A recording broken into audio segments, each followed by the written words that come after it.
유월절을 맞아 예루살렘 성전에 올라가신 주님은 거룩한 성전을 탐욕의 장사판으로 만든 자들을 다 내어 쫓으셔요. 이것을 이제 성전 정화 사건이라고 하죠. 그렇게 하신 후에 얼마를 더 예루살렘에 머무시면서 많은 표적을 행하십니다. 그래서 사람들이 예수님의 이 표적을 보고 많이 따르게 되었어요. 그리고 어쩌면 예수님의 제자들이 이때 예수님을 따르는 자들에게 세례를 준 것 같기도 해요. 이 요한복음을 보면. 그런데 예수님이 계속 예루살렘에 머무신 것이 아니라 얼마 후에 다시 갈릴리로 돌아가십니다.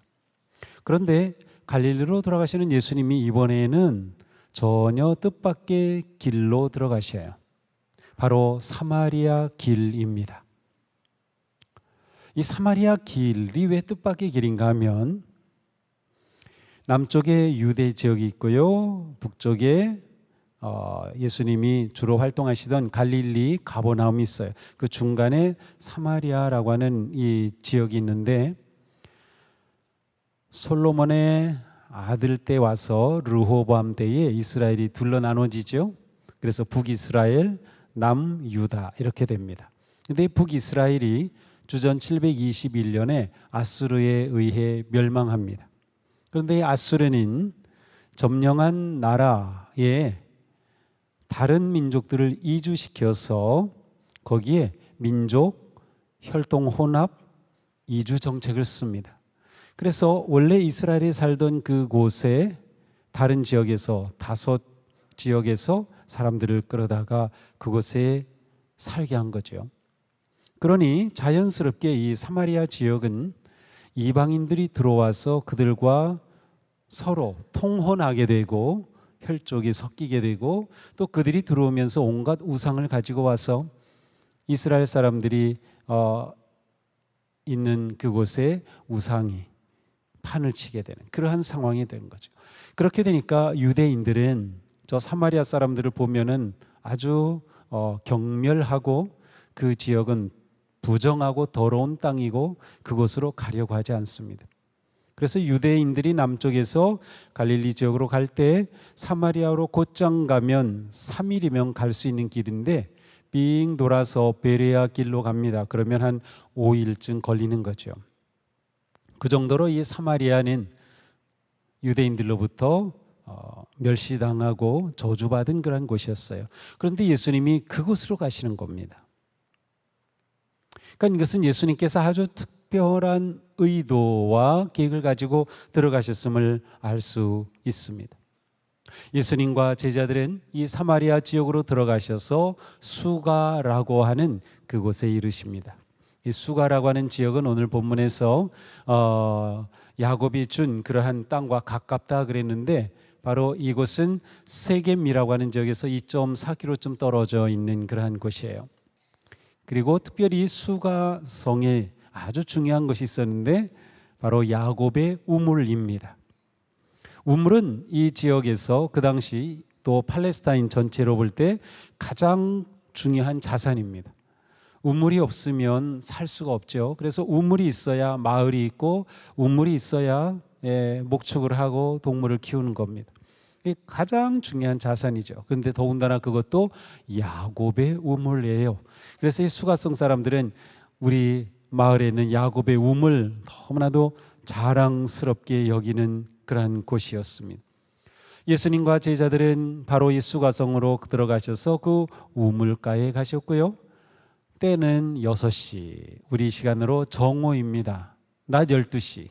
그런데 제자들은 음식을 구하러 마을로 들어가고 예수님 혼자 우물가에 앉아 쉬시는 겁니다. 그런데 그 지역의 수가성에 사는 한 여인이 물을 기르러 우물가로 왔습니다. 예수님께서 그 여인을 보고 물을 좀 달라고 하셔요. 그러자 이 여인이 이렇게 말하죠. 당신은 유대인으로서 어찌하여 사마리아 여자인 나에게 물을 달라 하나이까? 사마리아 사람들도 잘 알고 있죠. 유대인들은 우리를 무시하고 멸시해. 우리를 인간 취급 안 하지. 다 알고 있어요. 그런데 유대인인 남자가 사마리아 여인 자기에게 물을 달라고 하니까 이 여자는 너무나도 이상한 겁니다. 실제로 수가성 우물가에서 유대인 남자와 사마리아인 여자가 만나 대화할 가능성은 그 당시 문화로 볼 때는 거의 없어요. 제로라고 봐야 돼요. 그 사건이 지금 일어난 겁니다. 아주 특별한 그러한 모습이에요. 그래서 이 여인이 깜짝 놀라서 말하는 거죠. 아니, 유대인 남자 당신이 어떻게 나에게 물을 달라고 합니까? 그때 예수님이 이렇게 말씀하셔요. 내가 하나님의 선물을 알고 또 너에게 물을 달라는 사람이 누구인지 알았더라면 도리어 내가 그에게 청하였을 것이고 그는 너에게 생수를 주었을 것이다. 내가 지금 너에게 물을 달라고 했지, 그런데 내가 누구인지 제대로 알았다면 오히려 내가 나보고 물을 달라고 했을걸? 라고 말씀하셔요. 하지만 이 여인은 예수님의 이 말씀을 제대로 이해하지 못합니다. 마치 지난주에 니고데모 이야기를 우리가 봤죠. 예수님께서 거듭나야 하리라 라고 하셨을 때 니고데모가 예수님의 그 말씀을 제대로 알아듣지 못한 것처럼 오늘도 똑같은 일이 일어나는 거예요. 예수님은 하늘의 언어를 말씀하시고 사람들은 땅의 언어로 이해를 하고 있는 거죠. 그래서 이 여인이 예수님께서 하신 말씀을 땅의 언어로 이해를 합니다. 그래서 예수님께 다시 말하는 거예요.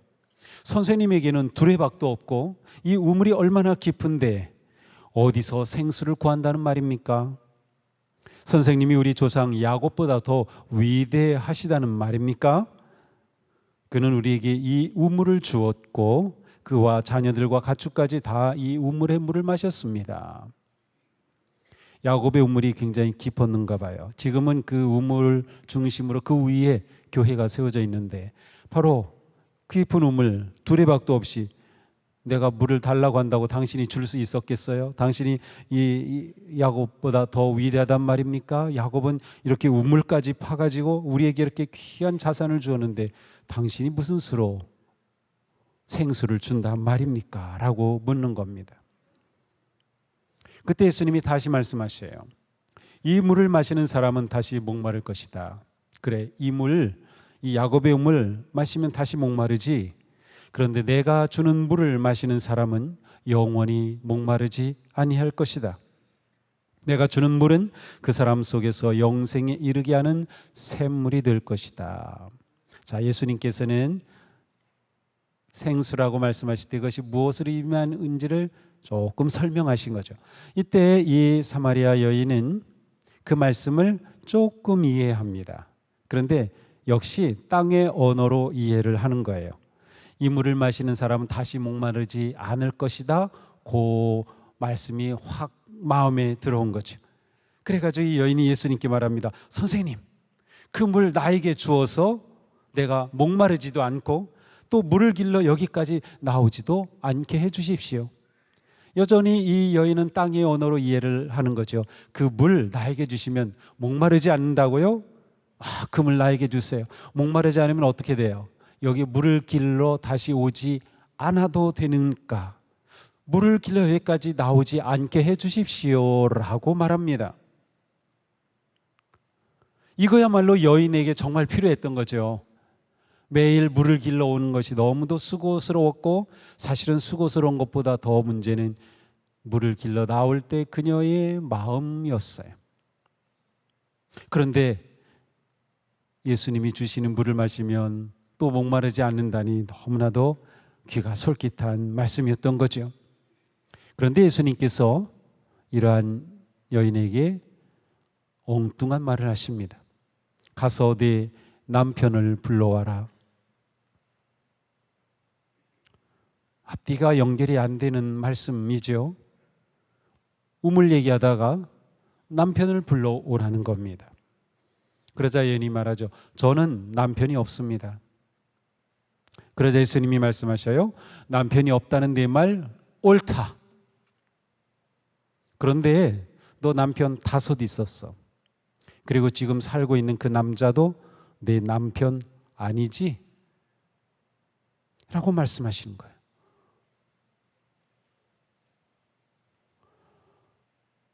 그러한 예수님의 말씀을 듣고 이 여자는 깜짝 놀라죠. 이분이 보통 분이 아니구나. 아니, 어떻게 그걸 알고 계시지?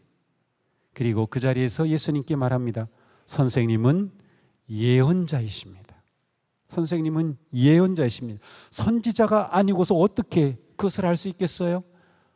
당신은 예언자이십니다. 라고 말하죠. 자, 이 여인이 왜 여기에 물을 길러 정오에 왔을까요? 팔레스타인 지역은 한낮은 너무 뜨겁기 때문에 일하지 않습니다. 저녁이 되어야 여인들이 우물가에 와서 물을 깃고 거기서 할 일을 하고 또 거기서 여인들이 만나서 서로 이야기하고 제잘거리고 그렇게 그 우물가가 왁자지껄해지는 거예요. 정오에는 그야말로 개미 한 마리도 지나가지 않은 것입니다. 이 여인이 정오에 왔던 이유는 아마도 저녁 때 여인들이 모여서 그렇게 이야기하고 즐겁게 일하고 하는 그 사이에 낄 수가 없었던 거죠. 이 여인은 동네에서 약간 이렇게 제쳐놓은 여인이에요. 왕따된 여인이었습니다. 이 여인은 일부러 사람 눈에 띄지 않게 이곳으로 온 거죠. 왜? 남편 5이나 있었는데 지금은 다 없어졌고 또 지금 살고 있는 남자도 자기 남편이 아니니까 말이죠. 5번이나 결혼에 실패한 남자, 5번이라고 하는 이 실패는 어쩌면 둘 중에 하나 아니면 서로 섞였을 것 같아요. 남편 5이 다 죽었을 수도 있고요. 아니면 남편 5이 다 이 여인을 버렸을 수도 있어요. 어쩌면 버리고 또 죽은 일이 있을 수도 있고요. 이 여인은 어느 틈에도 낄 수 없었던 겁니다. 혼자는 또 살 수 없기에 지금도 한 남자를 의존해서 겨우 살고 있는 여인입니다.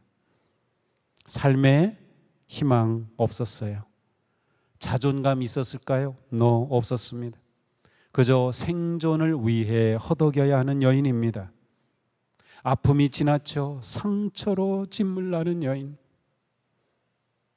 사람 만나는 것이 두려운 여인, 말 못할 친구 하나 없는 외로운 여인, 인생의 깊은 상처와 갈증에 물동이를 지고 정오에 이곳을 찾아오는 여인.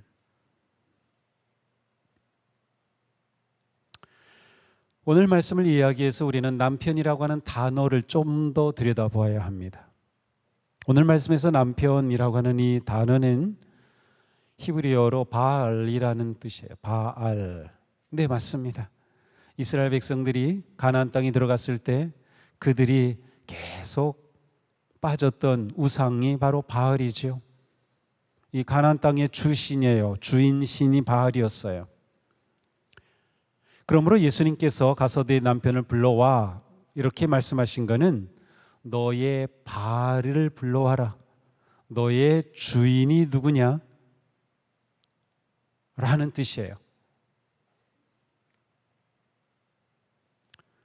이 여인의 인생의 기둥, 이 여인의 인생의 중심, 이 여인의 인생의 주인, 너를 잡아주고 지켜주고 품어주고 세워줄 그 주인 바알 데려와 라고 말씀하신 거죠. 사실 이 여인은 5이나 남편을 잡았었습니다. 그녀는 5번이나 바알을 잡았었습니다. 하지만 이 여인의 인생은 여전히 채워지지 않았어요. 이 여인의 이 갈증을 채울 바알은 없었습니다. 사실 이스라엘의 역사를 그냥 단순하게 본다면 하나님 여호와 하나님이냐 아니면 바알이냐 사이의 갈등이었습니다. 우리 신앙생활도 결국 하나님인지 아니면 바알인지 사이의 갈등입니다.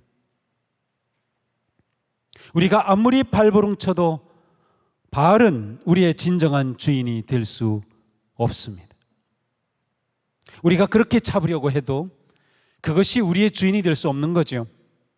재물의 바알, 명예의 바알, 건강의 바알, 권력의 바알, 그 어느 것도 우리를 채워줄 수 없습니다. 인기도 지식도 누구도 그 무엇도 우리의 진정한 인생의 주인이 될 수 없는 거죠. 영생의 생명수를 마시기 전까지는 누구도 영혼의 갈증을 채울 수가 없는 겁니다. 영혼의 만족함을 누릴 수가 없는 거죠. 왜? 이것이 죄에 빠진 인간이기 때문입니다. 우리의 영혼의 물동이는 오직 예수 생명수로 채워질 때 비로소 나를 찾고 인생의 갈증이 사라지는 것이에요. 누구에게도 들키고 싶지 않았던 여인의 깊은 수치와 어둠의 상처와 고통은 예수님 앞에 그대로 드러나고 말았습니다. 예수님 말씀하십니다. 내가 주는 물을 마시는 자는 영원히 목마르지 아니하리니 내가 주는 물은 그 속에서 영생하도록 솟아나는 샘물이 되리라. 예수님은 영원히 목마르지 않는 생수를 주시는 진정한 주인으로 이 여인을 찾아온 것이에요. 그래서 예수님께서 내가 사마리아 길로 가여야 하겠다라고 하신 그 결연한 결단 속에는 의도적인 예수님의 마음이 있었던 거예요. 예수님은 바로 이 여인을 위해 피곤한 몸을 이끌고 사마리아라고 하는 금지된 구역으로 들어가셨고, 유대인과 이방인이라고 하는 인종과 민족의 장벽을 넘어서셨고, 유대인 남자와 이방인 여자라고 하는 성차별의 장벽을 넘어서신 겁니다. 왜? 이 영혼, 이 가련한 영혼을 위해 생명수가 되어주시려고 말이죠. 이 여인은 자신의 깊은 비밀을 알고 계신 예수님께 고백합니다. 선생님, 예언자이십니다. 우리 조상은 이 산에서 예배를 드렸는데 선생님, 네 사람들은 예배 드려야 할 곳이 예루살렘에 있다고 합니다. 이 남편의 이야기에서 화제가 갑자기 예배로 바뀝니다. 어쩌면 이 여인은 남편에 관한 이야기를 더 하는 것이 너무 힘들었는지 모르겠어요. 너무 부담스러웠는지 모르겠어요. 그러면서 동시에 예수님께서 의도하시는 남편이라는 것은 단순한 남편이 아니라 인생의 주인 바알이라고 하는 관점으로 본다면 하나님이냐 바알 사이의 결단의 현장은 바로 예배예요.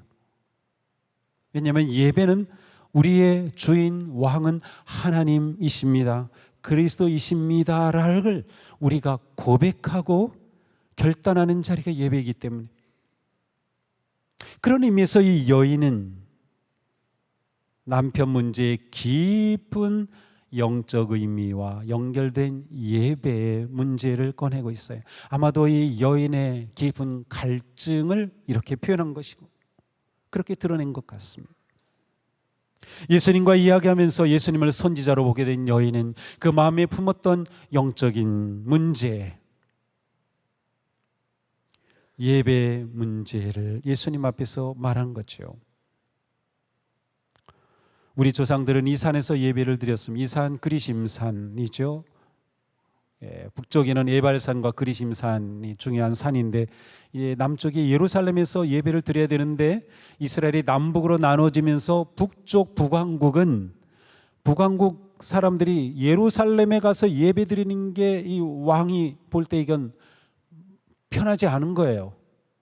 그래서 우리 이 북쪽에 여기도 성전이 있어 하고 바로 이 그리심산에다가 성전을 짓고 여기가 성전이다 막 그랬던 거죠. 바로 그러한 전통이 그대로 내려오는 거예요. 우리 조상은 이 산에서 예배 드려야 한다고 하고, 또 당신네들은 예루살렘이라고 얘기하는데 당신은 선지자이니까 이 예배 문제를 좀 해결해 주세요. 그러한 의미인 셈이죠. 예수님은 여인에게 말씀하십니다. 참되게 예배를 드리는 사람들이 영과 진리로 아버지께 예배를 드릴 때가 온다. 지금이 바로 그때다. 지금 예수 그리스도께서 함께하는 지금이 바로 아버지께 영과 진리로 예배 드릴 그때라는 것이에요. 아버지께서는 이렇게 예배를 드리는 사람을 찾으신다. 하나님은 영이시다. 그러므로 하나님께 예배를 드리는 사람은 영과 진리로 예배를 드려야 한다. 당시 유대인들과 사마리아 사람들은 예배 장소를 놓고 대립하고 갈등하고 배척했습니다. 그러나 진정한 예배는 장소에 얽매이는 것이 아니에요. 예배의 중심은 장소가 아니라 그리스도이시기 때문입니다. 그리스도의 오심으로 영과 진리의 예배할 때가 된 것입니다. 그리스도께서 임하시는 자리면 그것이 어디든 그때가 어느 시간이든 예배의 성소가 되는 것이에요. 예배의 중심이 예루살렘에서 그리스도로 옮겨진 것이지요. 진정한 예배는 하나님의 임재하심 속의 영과 진리 안에서 생명의 그리스도를 만나는 사건입니다. 그러니까 오늘 우리가 예배를 드릴 때 여기서 우리가 무엇 찾아는 것이에요? 부활의 주님을 만나는 것이에요. 부활의 주님을 나의 인생의 주인으로, 바알이 아니라 내 인생의 진짜 주인으로 고백하는 것이에요. 여인은 말합니다. 나는 그리스도라고 하는 메시아가 오실 것을 압니다. 그가 오시면 우리에게 모든 것을 알려주실 것입니다. 여기에 이 여인의 마음속 깊은 곳에 있었던 영적 갈망이 드러납니다. 이 여인은 그리스도라고 하는 메시아가 오실 것을 기대하고 있었던 거예요.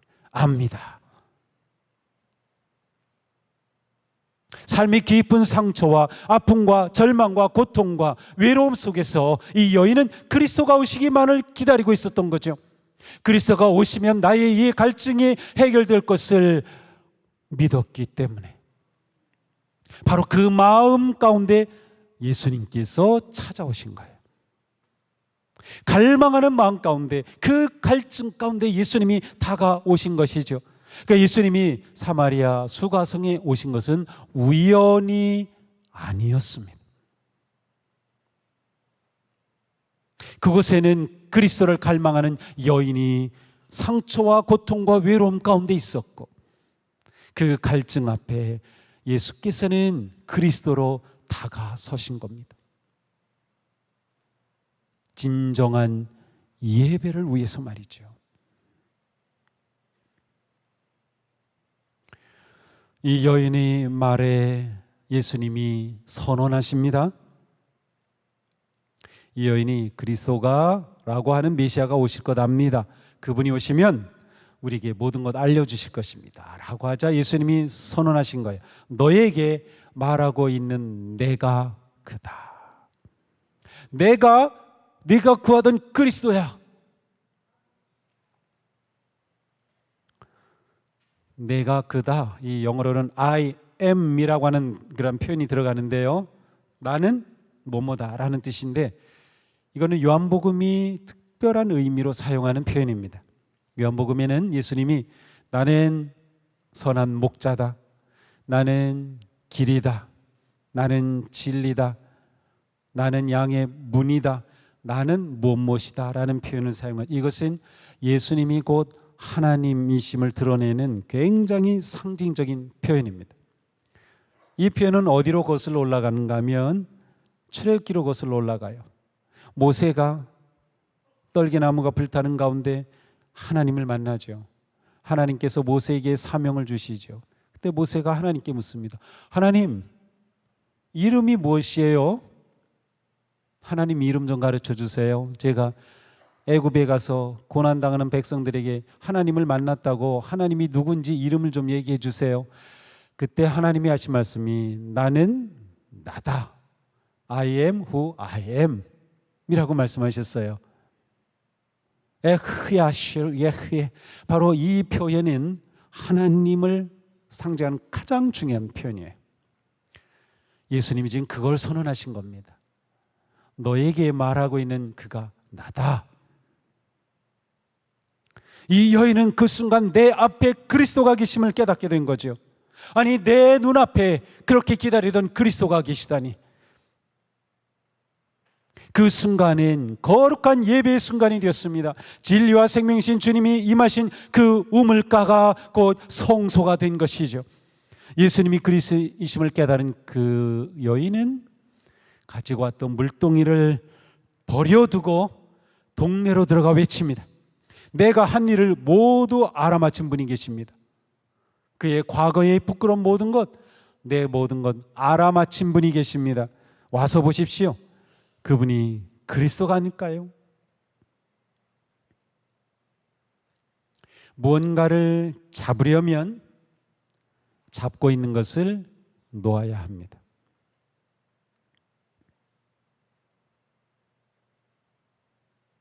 무언가를 잡으려면 잡고 있는 것을 놓아야 합니다.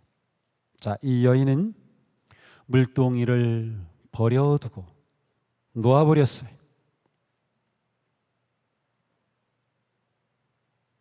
이 여인이 그렇게 잡으려고 했던 것, 남편들, 바알, 내 인생의 기둥으로 되어줄 줄을 믿었던 것들 내려놓은 것이죠. 왜? 그리스도를 잡으려고.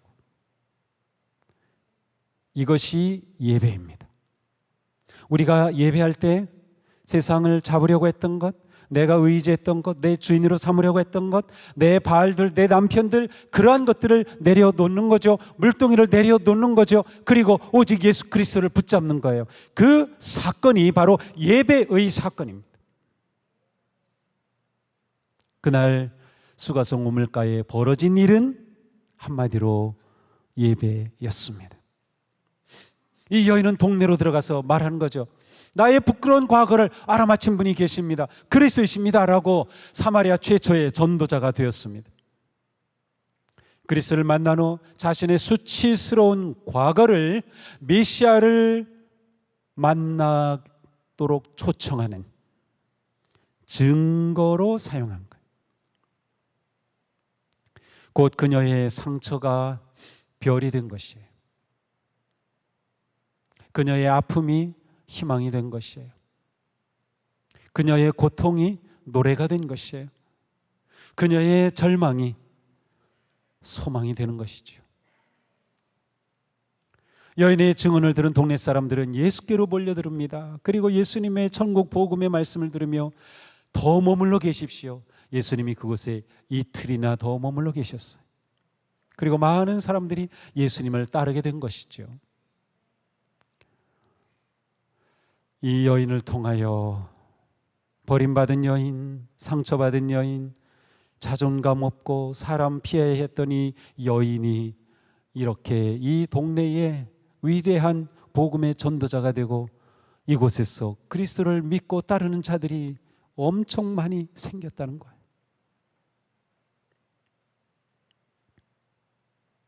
예수님은 이 여인을 만나셔서 그 여인을 정죄하지 않으셨어요. 그 여인의 모든 상처를 다 그대로 받아주시고 용납하셨습니다. 이 여인의 가장 부끄럽고 수치스러운 상처가 드러나는 그 정오의 우물가를 변화와 치유와 자유를 주시는 거룩한 예배의 성소로 바꾸신 것이죠. 예배는 죄에서 해방되고 세상의 온갖 얽매임에서 자유함을 얻는 은혜의 자리입니다. 우리가 예배를 드리면서 무엇하는 것입니까?